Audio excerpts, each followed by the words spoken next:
नमस्कार प्यारे भक्तों, अगर आपकी जेब में आज सिर्फ कुछ सिक्के हैं तो यह वीडियो आपके लिए है, क्योंकि आज मैं आपको सिर्फ एक ऐसा मंत्र नहीं दूंगा बल्कि वो 3 बातें बताऊंगा जो आपके जीवन की दिशा बदल सकती हैं।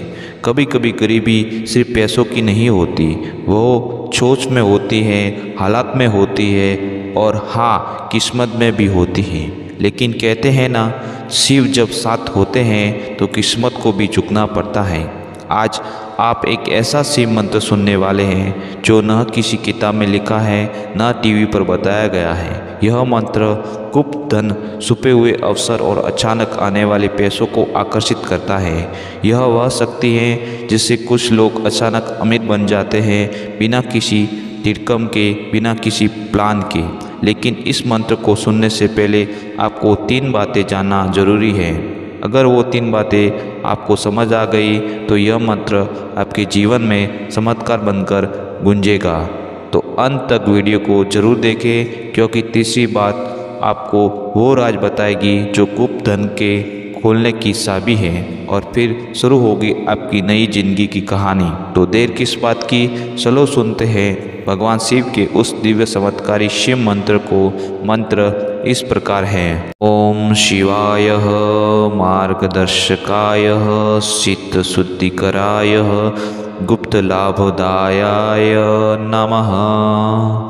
ओम शिवाय मार्गदर्शकाय चित्त शुद्धिकराय गुप्त लाभदाय नमः। ओम शिवाय मार्गदर्शकाय चित्त शुद्धिकराय गुप्त लाभदाय नमः। ओम शिवाय मार्गदर्शकाय चित्त शुद्धिकराय गुप्त लाभदाय नमः। ओम शिवाय मार्गदर्शकाय चित्त शुद्धिकराय गुप्त लाभदाय नमः। ओम शिवाय मार्गदर्शकाय चित्त शुद्धिकराय गुप्त लाभदाय नमः। ओम शिवाय मार्गदर्शकाय चित्त शुद्धिकराय गुप्त लाभदाय नमः। ओम शिवाय मार्गदर्शकाय चित्त शुद्धिकराय गुप्त लाभदाय नमः। ओम शिवाय मार्गदर्शकाय चित्त शुद्धिकराय गुप्त लाभदाय नमः। ओम शिवाय मार्गदर्शकाय चित्त शुद्धिकराय गुप्त लाभदाय नमः। ओम शिवाय मार्गदर्शकाय चित्त शुद्धिकराय गुप्त लाभदाय नमः। ओम शिवाय मार्गदर्शकाय चित्त शुद्धिकराय गुप्त लाभदाय नमः। ओम शिवाय मार्गदर्शकाय चित्त शुद्धिकराय गुप्त लाभदाय नमः। ओम शिवाय मार्गदर्शकाय चित्त शुद्धिकराय गुप्त लाभदाय नमः। ओम शिवाय मार्गदर्शकाय चित्त शुद्धिकराय गुप्त लाभदाय नमः। ओम शिवाय मार्गदर्शकाय चित्त शुद्धिकराय गुप्त लाभदाय नमः। ओम शिवाय मार्गदर्शकाय चित्त शुद्धिकराय गुप्त लाभदाय नमः। ओम शिवाय मार्गदर्शकाय चित्त शुद्धिकराय गुप्त लाभदाय नमः। ओम शिवाय मार्गदर्शकाय चित्तशुद्धिकराय गुप्तलाभदाय नमः। ओम शिवाय मार्गदर्शकाय चित्तशुद्धिकराय गुप्तलाभदाय नमः। ओम शिवाय मार्गदर्शकाय चित्तशुद्धिकराय गुप्तलाभदाय नमः।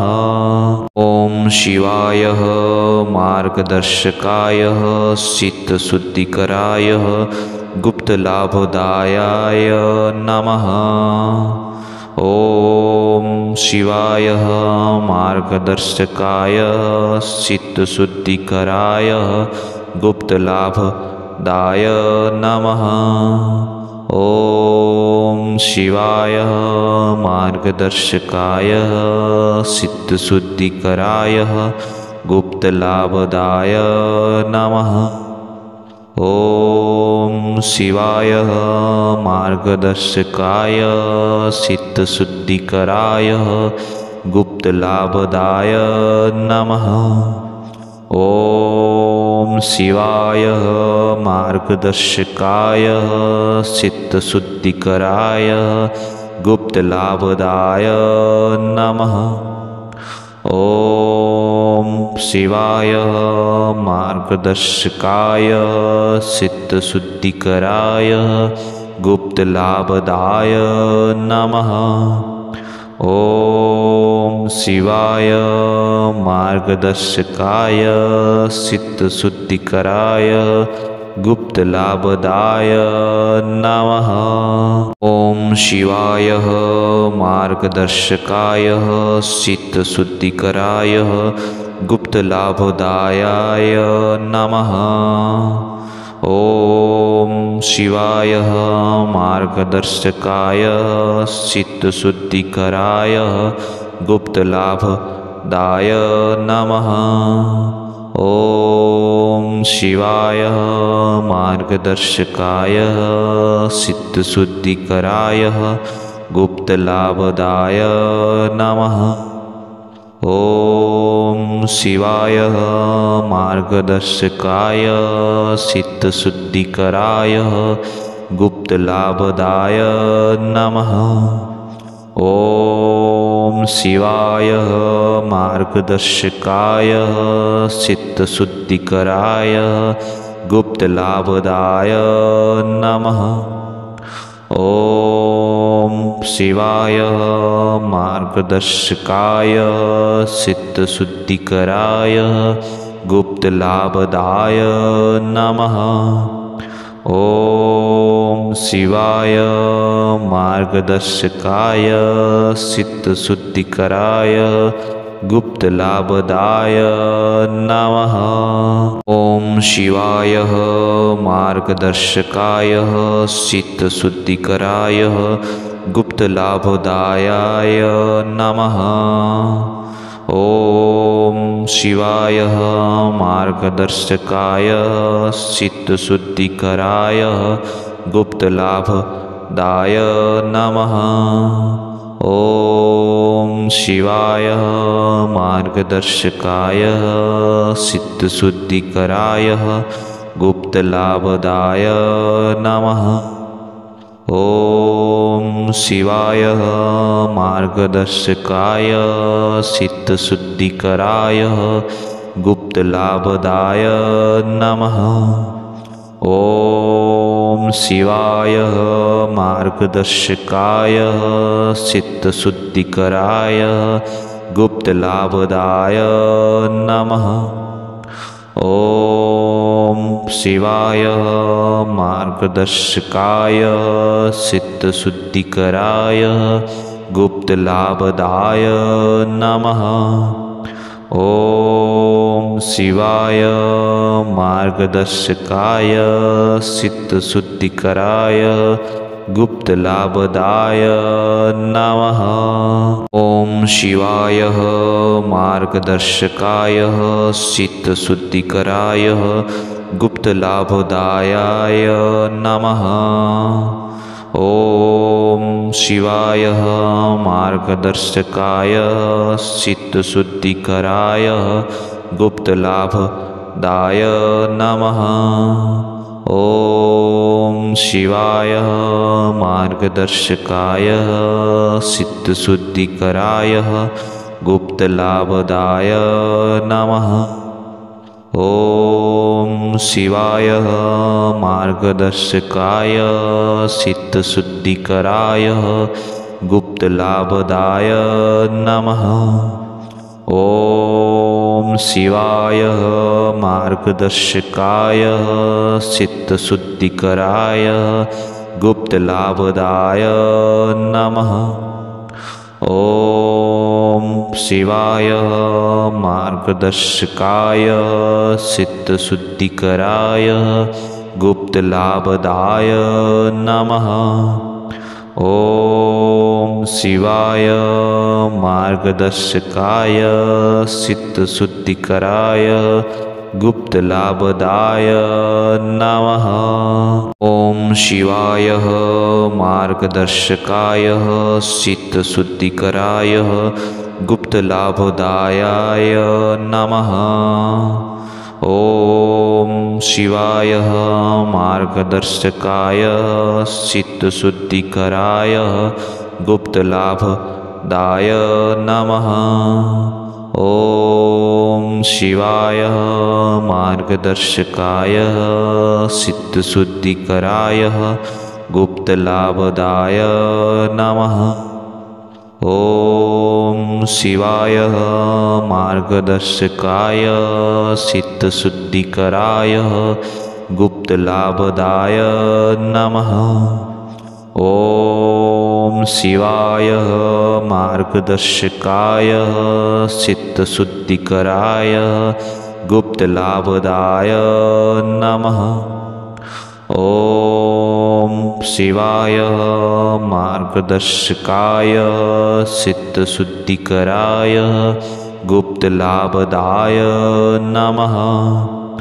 ओम शिवाय मार्गदर्शकाय चित्तशुद्धिकराय गुप्तलाभदाय नमः।